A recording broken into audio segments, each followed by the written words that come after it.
let me apologize for what it is that I'm about to say to you.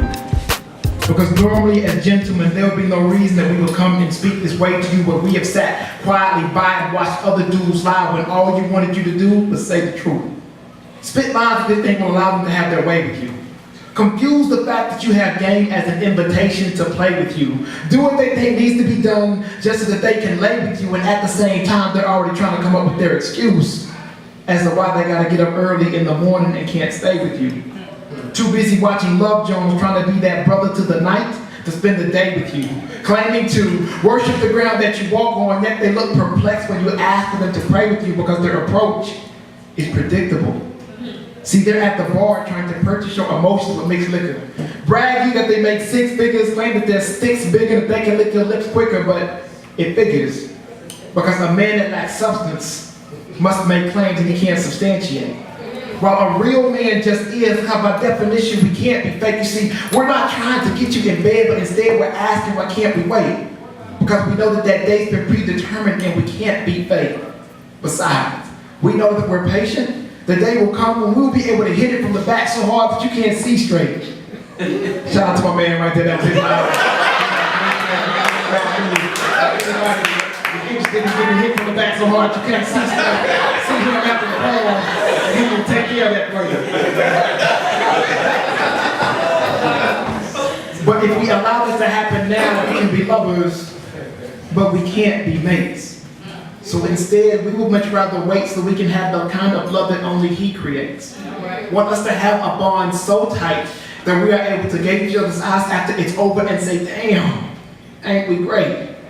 Because we realize that it's much more than a cute face and slim waist that makes you fly. You see, we're more concerned about what are your passions, what does that motivate you, what makes you cry. We want to be the motivating force that we think you can't, we make you try. Trying to travel to the depths of your soul only to take you high. Because we realize that it's much more than thick thighs and brown eyes that make you fine. You see, we're trying to take your breath away. So when you want to speak to us, we make you sign. We want to do everything that needs to be done to make you mine, because I need your 1,000 gigawatts to power our flux capacitors so we can travel through space and time. Shout out to everybody who watch Back to the Future. And I realize that you're apprehensive, and we may even be able to weaken your defenses with some of these breakthrough lines, but in order for you to truly fall in love with us, well, that is going to take you time, and that's okay. You see, we're just trying to make sure that while you're waiting for your exhale, that you're not waiting for your ex.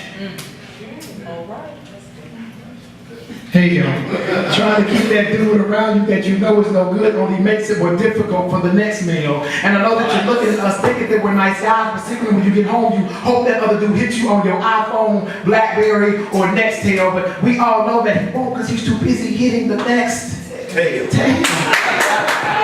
And now you wonder why it is that you only get approached by dudes whose idea of a compliment is saying that they like the way your chest swells, or likes to be pressed on nails, and some dudes are even bold enough to walk right up to you and say, hey mom, I'm just trying to see how them breasts feel, but that is them being disrespectful, wanting nothing more than to lick it and quit it, touch it and rub it, and I apologize for speaking so explicitly, but we want you to buy into what we're saying, and they say that sex sells. But this is the most important line of the entire poem. You see, we don't want you to lower your standards.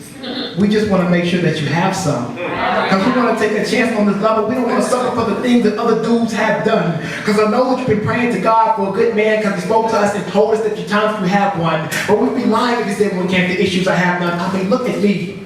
I realize that I'm not tall, dark, and handsome like...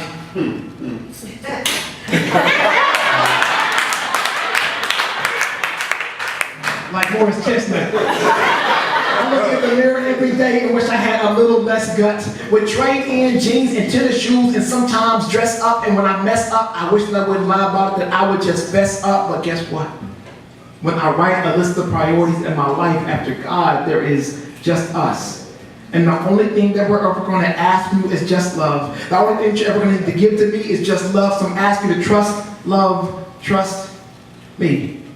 Trust that even though love is blind, everything you try to show, I'm a see. And even though I don't have much, everything you need, I'm a be. Because if it's the sun that's in your eyes, you can stand under me. Because G, I'm a tree. See, I know you've been looking toward the skies for your sign. And I don't mean to go off on a tangent, but my treasures are stored in heaven, so I don't need you to co-sign. Okay. Just want you to remember this theorem, that even though on the outside we may be opposite and different, alternate interior angles are congruent. So on the inside, you're my equal, cause true love we're both pursuing. And I don't even care if a homeboy think that you're A squared, cause if it means being with you, then I will gladly be squared. Add them together and the world will see squared. Know that love is a hypotenuse. Shout out to everybody paying attention to that. I mean, hell, when I was in school, I barely passed calculus, but I know that just like mathematics, there's a formula to having bliss. And we're willing to dedicate all of our nice late night study sessions with you if it means having this, because we all know that it's not that easy. You see, our lives consist of consistent inconsistencies. And even in the last 5 minutes of me trying to explain this, I know you got confused, trying to get the sense of me. And I wish that I could tell you that gets easier, but unfortunately, this is me. We're just men filled with simple complexities. But I promise if you take a chance on me, I will give you the best of me. And even when I'm away, I will have you come for me, and that's without having sex with me. So it's up to you as to whether or not you want to take a chance on this or just simply let this be. Because I can't make the decision alone. Collectively, we are a democracy, not one republic. And I know that it's too late to apologize, but I'm going to do it anyway because my mind is wondering what you think of it. So just let me simply say, on behalf of every dude in here, that I'm sorry.